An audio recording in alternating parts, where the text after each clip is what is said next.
nama saya Rizky Amelia Arsyad, Prodi Ekonomi Syariah, kelompok 1 semester 6. Baik, pada video kali ini saya akan membahas materi mengenai modifikasi pengelolaan risiko keuangan syariah yang merupakan tugas dari mata kuliah Manajemen Keuangan Islam. Selamat menyaksikan. Materi pertama itu lembaga keuangan syariah. Lembaga keuangan syariah adalah sebuah lembaga keuangan yang prinsip operasionalnya berdasarkan pada prinsip-prinsip syariah Islamiyah. Operasional lembaga keuangan Islam harus menghindari dari riba, gharar, dan maisir. Hal-hal tersebut sangat diharamkan dan sudah diterangkan dalam Al-Quran dan Al-Hadis. Tujuan utama mendirikan lembaga keuangan Islam adalah untuk menunaikan perintah Allah dalam bidang ekonomi dan muamalah, serta membebaskan masyarakat Islam dari kegiatan-kegiatan yang dilarang oleh agama Islam. Untuk melaksanakan tugas ini, serta menyelesaikan masalah yang memerangkap umat Islam ini, bukanlah hanya menjadi tugas seseorang atau sebuah lembaga saja, tetapi merupakan tugas dan kewajiban bagi setiap muslim. Menerapkan prinsip-prinsip Islam dalam berekonomi dan bermasyarakat sangat diperlukan untuk mengobati penyakit dalam dunia ekonomi dan sosial yang dihadapi oleh masyarakat. Lembaga keuangan syariah menurut Dewan Syariah Nasional adalah lembaga keuangan yang mengeluarkan produk keuangan syariah dan yang mendapat izin operasional sebagai lembaga keuangan syariah. Definisi ini menegaskan bahwa sesuatu lembaga keuangan syariah harus memenuhi dua unsur. Yang pertama, unsur kesesuaian dengan syariah Islam dan unsur legalitas operasi sebagai lembaga keuangan. Unsur kesesuaian suatu lembaga keuangan syariah dengan syariah Islam secara tersentralisasi diatur oleh DSN yang diwujudkan dalam berbagai fatwa yang dikeluarkan oleh lembaga tersebut. Unsur legalitas operasi sebagai lembaga keuangan diatur oleh berbagai instansi yang memiliki kewenangan mengeluarkan izin operasi. Nah, beberapa institusi tersebut, yang pertama Bank Indonesia. Bank Indonesia sebagai institusi yang berwenang mengatur dan mengawasi bank umum dan bank perkreditan rakyat. Kemudian yang kedua, Departemen Keuangan sebagai institusi yang berwenang untuk mengatur dan mengawasi koperasi. Kemudian yang ketiga, Kantor Menteri Koperasi sebagai institusi yang berwenang mengatur dan mengawasi koperasi. Nah, beberapa prinsip-prinsip operasional dalam LKS, yang pertama itu ada keadilan, yaitu prinsip berbagai keuntungan atas dasar penjualan yang sebenarnya berdasarkan kontribusi dan resiko masing-masing pihak. Kemudian yang kedua, kemitraan, yaitu prinsip kesetaraan di antara para pihak yang terlibat dalam kerjasama. Posisi nasabah, investor, penyimpan dana, dan pengguna dana, serta lembaga keuangan itu sendiri sejajar sebagai mitra usaha yang saling bersinergi untuk memperoleh keuntungan. Kemudian yang ketiga itu transparansi.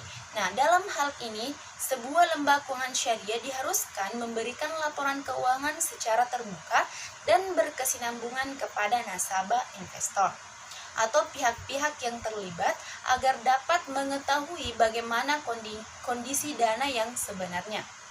Kemudian universal, yaitu prinsip di mana lembaga keuangan syariah harus memberikan suku, agama, dan golongan dalam masyarakat, memberikan layanan sesuai dengan prinsip Islam sebagai rahmatan lil alamin.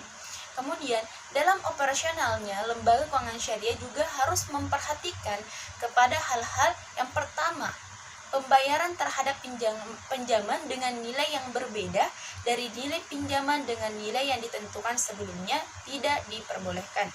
Kemudian yang kedua, pemberi dana harus turut berbagi keuntungan dan kerugian sebagai akibat hasil usaha institusi yang meminjam dana.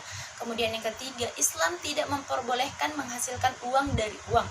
Uang hanya merupakan media pertukaran dan bukan komoditas karena tidak memiliki nilai intrinsik. Kemudian yang keempat, unsur gharar, ketidakpastian, spekulasi, tidak diperkenankan kedua belah pihak harus mengetahui dengan baik hasil yang akan mereka peroleh dari sebuah investasi. Kemudian yang kelima itu investasi hanya boleh diberikan kepada usaha-usaha yang tidak diharamkan dalam Islam. Sehingga usaha minuman keras misalnya tidak boleh didalami dalam dunia perbankan syariah. Kemudian pembiayaan keuangan syariah. Penyediaan uang atau tagihan yang dipersamakan dengan itu berdasarkan persetujuan atau kesepakatan antara lembaga keuangan syariah dengan pihak yang dibiayai untuk mengembalikan uang atau tagihan tersebut setelah jangka waktu tertentu dengan imbalan yang ditetapkan sebelumnya. Kemudian, tagihan dalam keuangan syariah. Yang pertama, transaksi bagi hasil dalam bentuk mudharabah dan musyarakah. Yang kedua, transaksi sewa menyewa dalam bentuk ijarah atau sewa beli dalam bentuk ijarah muntahiyah ditamlik.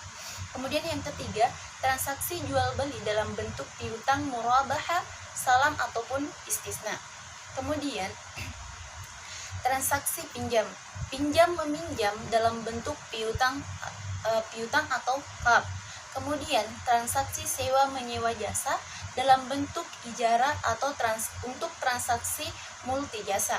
Kemudian PMK atau pembiayaan modal kerja keuangan syariah. Yang pertama, pembiayaan jangka pendek yang diberikan kepada perusahaan untuk membiayai kebutuhan modal kerja usahanya berdasarkan prinsip-prinsip syariah. Kemudian jangka waktu pembiayaan modal kerja di lembaga keuangan syariah maksimal 1 tahun dan dapat diperpanjang sesuai dengan kebutuhan. Kemudian modifikasi pembiayaan modal kerja pada lembaga keuangan syariah. Yang pertama, alat likuidit, piutang dagang, persediaan bahan baku, dalam proses dan bahan jadi, kemudian pembiayaan likuiditas, pembiayaan piutang, pembiayaan persediaan, pembiayaan perdagangan umum, pembiayaan perdagangan pesanan, pembiayaan modal kerja mudharabah, pembiayaan modal kerja murabahah, pembiayaan modal kerja salam, istisna, ijarah, qard, likuiditas, pembiayaan piutang, pembiayaan persediaan, murabahah, salam ataupun istisna. Kemudian pembiayaan perdagangan umum mudharabah, pembiayaan perdagangan pesanan, wakalah, musyarakah, mudharabah dan murabahah. Kemudian resiko dalam keuangan syariah. Resiko dalam keuangan syariah disebut gharar, kekhawatiran menghadapi sesuatu kecelakaan, kerugian atau kebinasaan. Gharar juga dapat dikatakan sebagai sesuatu yang bersifat ketidakpastian. Kemudian, transaksi gharar berarti sebuah transaksi yang mengandung unsur ketidaktahuan atau ketidakpastian atau disebut jahala antara dua pihak yang bertransaksi. Sesuatu yang objek akad tidak diyakini dapat diserahkan. Kemudian, takhrir adalah melibatkan diri dalam sesuatu yang gharar. Kemudian, jika seseorang melibatkan diri dan hartanya dalam kancah gharar, ketidakpastian, maka itu berarti keduanya telah dihadapkan kepada suatu kebinasaan yang tidak diketahui olehnya. Kemudian, transaksi yang gharar, yang tidak pasti, dapat timbul karena ada dua sebab. Yang pertama, kurangnya pengetahuan atau informasi pada pihak yang melakukan kontrak ataupun akad. Kemudian yang kedua, karena tidak adanya objek. Namun dalam hal ini ada pula yang membolehkan transaksi dengan objek yang secara aktual belum ada, dengan diiringi syarat bahwa pihak yang melakukan transaksi ini memiliki kemampuan mengelola untuk mampu memastikan di masa depan. Kemudian ketidakpastian yang mungkin mengakibatkan kerugian atau loss. Kemudian retur yang diharapkan lembaga keuangan syariah lebih besar daripada return yang terjadi. Kemudian, adapun jenis-jenis resiko pada pembiayaan lembaga keuangan syariah. Nah, yang pertama itu resiko terkait pembiayaan berbasis natural certainty contract, meliputi resiko terkait pembiayaan murabahah, resiko terkait pembiayaan ijarah, resiko terkait pembiayaan ijarah muntahiyah bitamlik atau disebut dengan IMBT. Kemudian resiko terkait pembiayaan salam dan istisna. Kemudian yang kedua, resiko terkait pembiayaan berbasis natural certainty contract, yaitu dalam transaksi mudharabah dan musyarakah, meliputi yang pertama, resiko fluktuasi pendapatan bisnis yang dibiayai. Kemudian yang kedua, resiko karakter. Kemudian resiko pembiayaan pada lembaga keuangan syariah, resiko pembiayaan, resiko kredit atau pembiayaan, resiko pasar, resiko operasional, resiko likuiditas, kemudian resiko hukum, resiko reputasi, resiko strategik atau strategic risk, kemudian resiko kepatuhan, dan resiko modal. Kemudian adapun modifikasi pengelolaan resiko pada pembiayaan lembaga keuangan syariah. Yang pertama, pengelolaan resiko dalam keuangan syariah. Yang pertama itu identifikasi resiko, penilaian resiko, kemudian rencana penanggulangan, mentoring, dan evaluasi. Kemudian yang kedua, penetapan nilai risiko pembiayaan pada lembaga keuangan syariah. Yang pertama, resiko pembiayaan pada lembaga keuangan syariah adalah resiko yang disebabkan oleh adanya kegagalan counterparty dalam memenuhi kewajibannya. Kemudian yang kedua, resiko pembiayaan dapat diketahui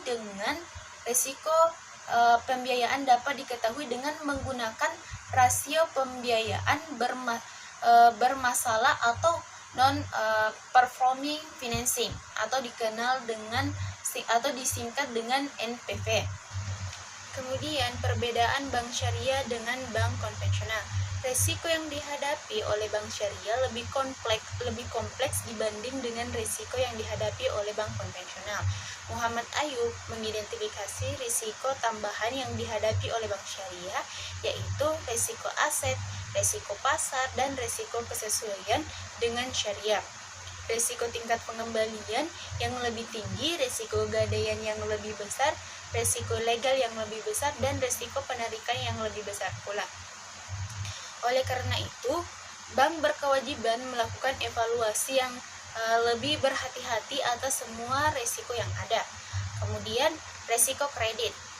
Risiko kredit adalah risiko akibat kegagalan nasabah atau pihak lain dalam memenuhi kewajiban kepada bank sesuai dengan perjanjian yang telah disepakati. Risiko pembiayaan yang dihadapi oleh bank syariah yaitu risiko yang timbulnya kerugian diakibatkan kegagalan atau ketidakmampuan nasabah dalam memenuhi kewajiban sesuai dengan akad atau perjanjian yang telah ditetapkan antara bank syariah dengan nasabah. Kemudian, risiko pembiayaan umumnya bersumber dari karakter nasabah, kemampuan nasabah, dan siklus bisnis. Risiko tersebut dapat berdampak lebih besar bagi bank syariah, sehingga risiko pembiayaan harus diidentifikasi, diukur, dipantau, serta dikendalikan terlebih dahulu. Ya, itulah tadi materi yang sempat saya sampaikan. Semoga ilmu yang saya sampaikan itu dapat bermanfaat bagi kita semua, utamanya bagi si pembicara. Sekian, assalamualaikum warahmatullahi wabarakatuh. Thank you for watching.